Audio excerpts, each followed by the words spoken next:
Welcome to Sunday School Lesson at a Glance, a ministry of the Sunday School Publishing Board, where we focus on teaching, engaging, application, and learning for teachers and students.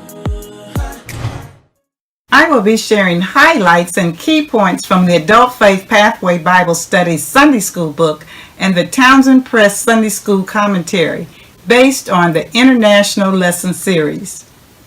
This week, we continue our study in the spring quarter of Sunday School lessons. The theme for this quarter is Prophets Faithful to God's Covenant. This quarter introduces the ministry of the Old Testament prophets. We continue our study in Unit 2, Prophets of Restoration. In our world today, there is certainly a need for effective and godly leadership.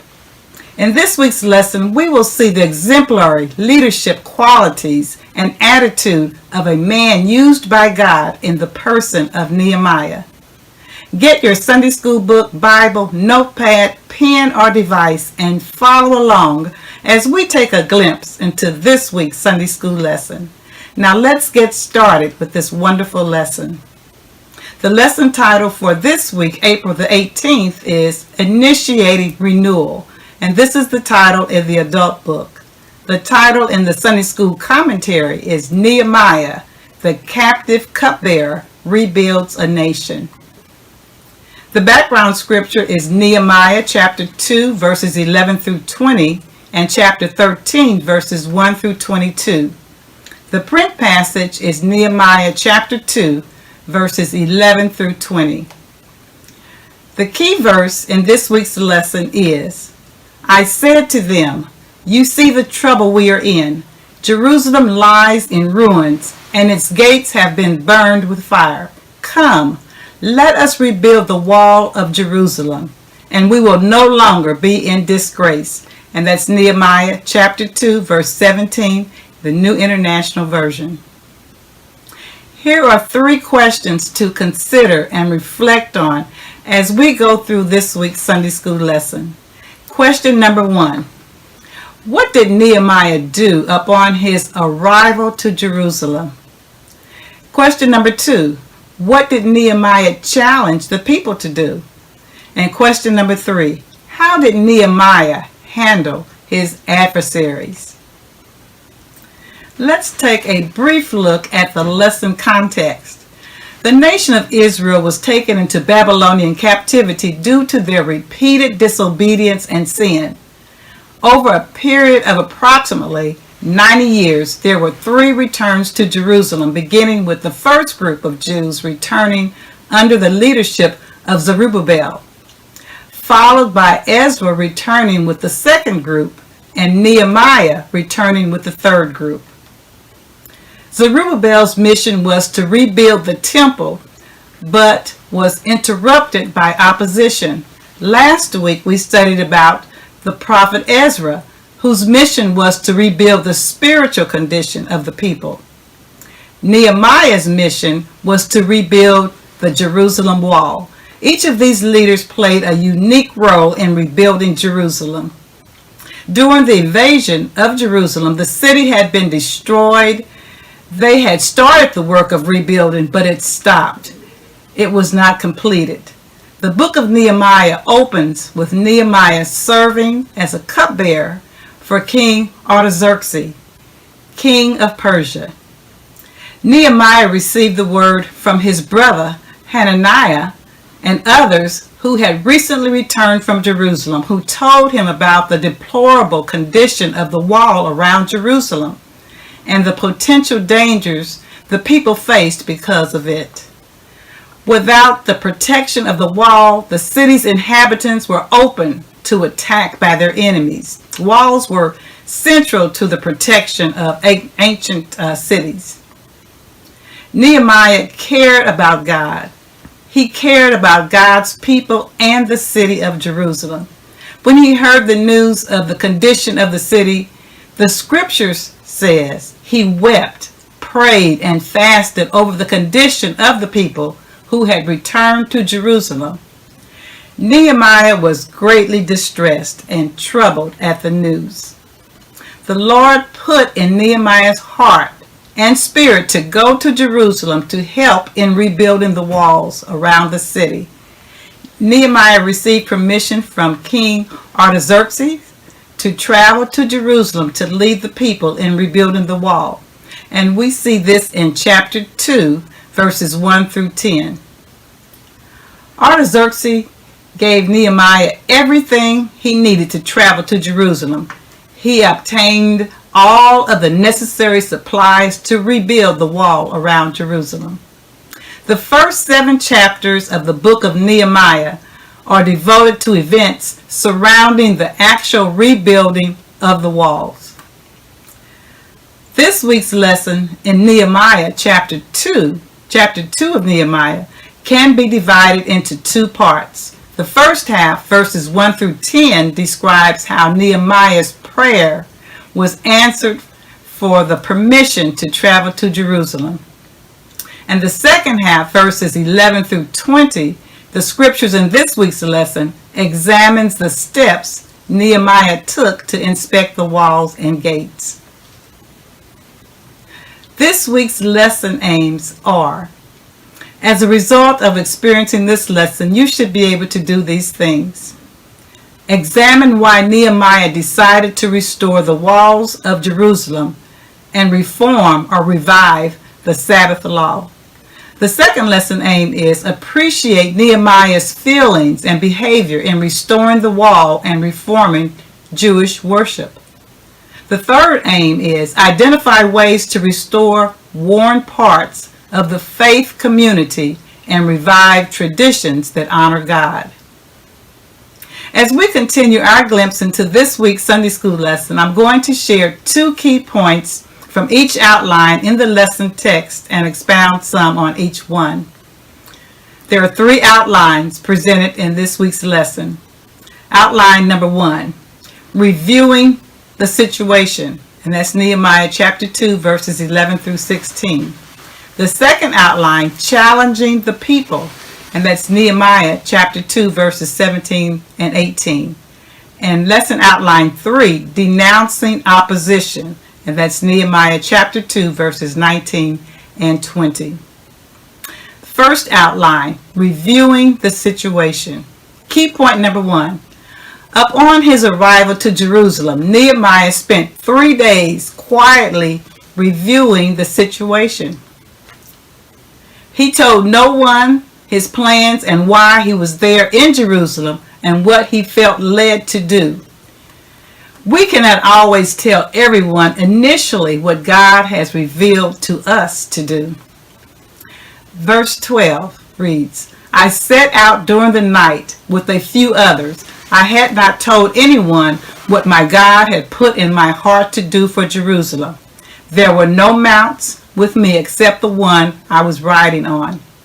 He went on this inspection with only a few men. Key point number 2. Nehemiah surveyed the condition of the land to determine the extent of what he faced.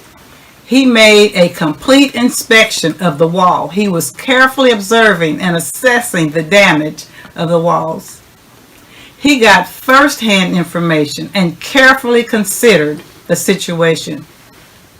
Before jumping into a project, it would be helpful to do like Jeremiah did. He assessed the situation, gathered information, and from there he carefully designed a plan. What he did is a modern-day strategic plan. The debris and rubble from the destruction were so bad that his animal was not able to get past freely. And we read this in verse 14. Being aware of internal enemies in the city, Nehemiah kept his counsel to himself until he had completed his research and devised his strategy. And we see this in verse 16. There are valuable leadership lessons to learn from Nehemiah. Number 1, begin any task with prayer for divine guidance and direction. Number 2, seek God's power and His will. Number 3, acknowledge God as the source of success. And number 4, refuse to engage in negative arguments with opponents. Second outline, challenging the people. Key point number 1, Nehemiah called a meeting with the general population and the leadership. Verse 17 reads, "Then I said to them, you see the trouble we are in? Jerusalem lies in ruins, and its gates have been burned with fire. Come, let us rebuild the wall of Jerusalem, and we will no longer be in disgrace." And verse 18, "I also told them about the gracious hand of my God on me and what the king had said to me. They replied, 'Let us start rebuilding.' So they began this good work." Nehemiah was confident that he had a workable plan to rebuild.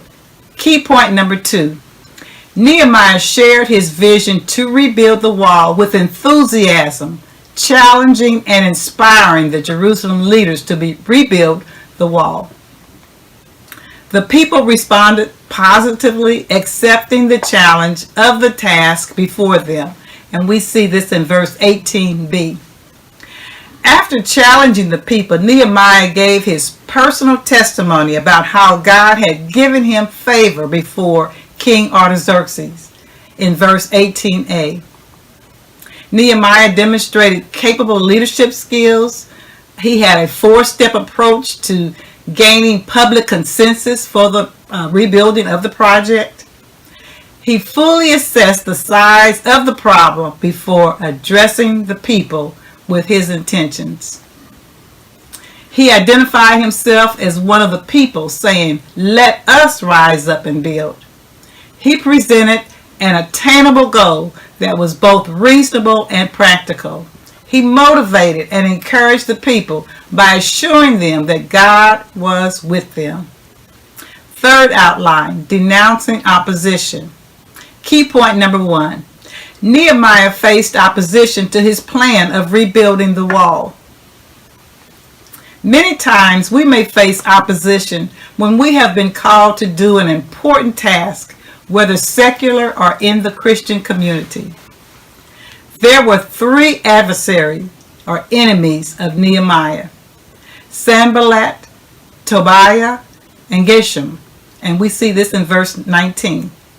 They tried to stand in the way. They mocked and laughed. They considered the rebuilding of the temple as a rebellion against the king and asserted that the king or that the project was not approved by the king.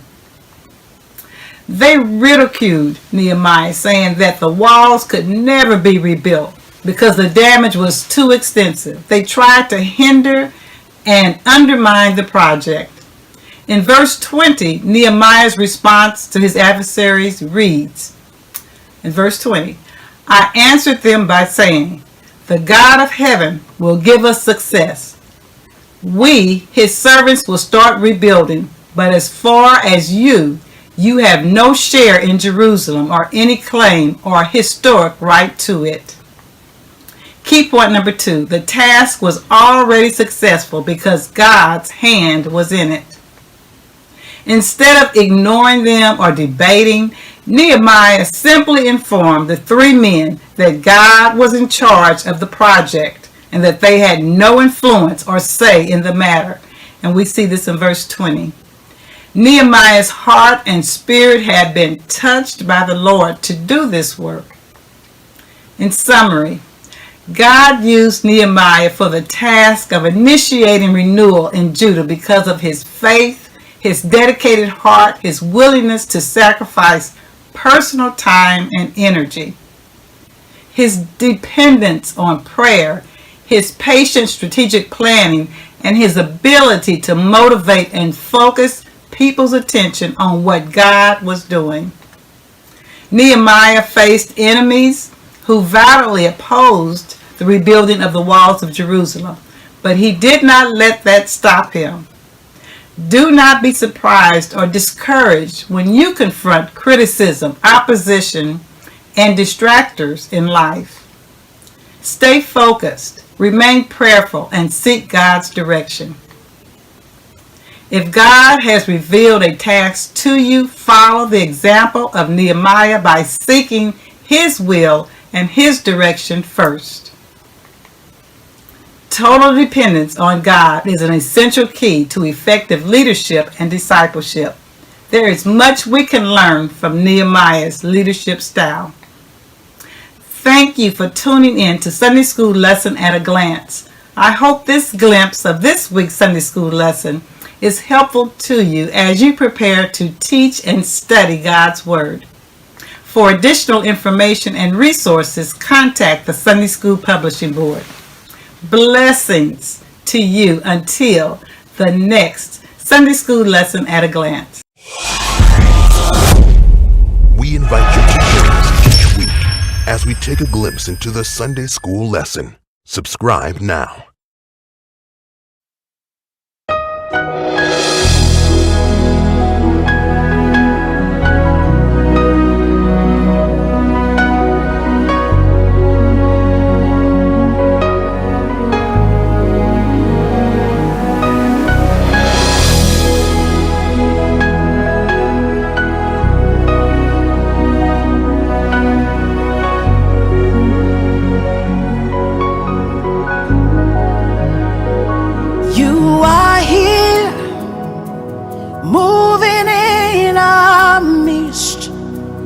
I worship you, I worship you. You are here, working in this place. I worship you, I worship you. You are here, moving in our midst. I worship you, I worship you. You are here, working in this place. I worship you, I worship you. Hey, waymaker, miracle worker, promise keeper, light in the darkness. My God, that is who you are. Waymaker, miracle worker, promise keeper, light in the darkness. My God, that is who you are. You are here, touching every heart. I worship you, I worship you. You are here, healing every heart. I worship you, I worship you. You are here, turning lives around. I worship you, I worship you. You are here, mending every heart. I worship you, I worship you. Hey, we make a miracle worker, promise keeper, light in the darkness. That is who you are. Hey, we make a miracle worker, promise keeper, light in the darkness. My God, that is who you are. You wipe away all tears, you mend the broken heart. You're the answer to it all, Jesus. You wipe away all tears, you mend the broken You're the answer to it all, to it all. Jesus, yeah. Waymaker, miracle worker, promise keeper, light in the darkness. My God, that is who you are. Waymaker, miracle worker, promise keeper, light in the darkness. My God, that is who you are. You are here, touching every life. I worship you. I worship you. You are here, meeting every need. I worship you. I worship you. Oh,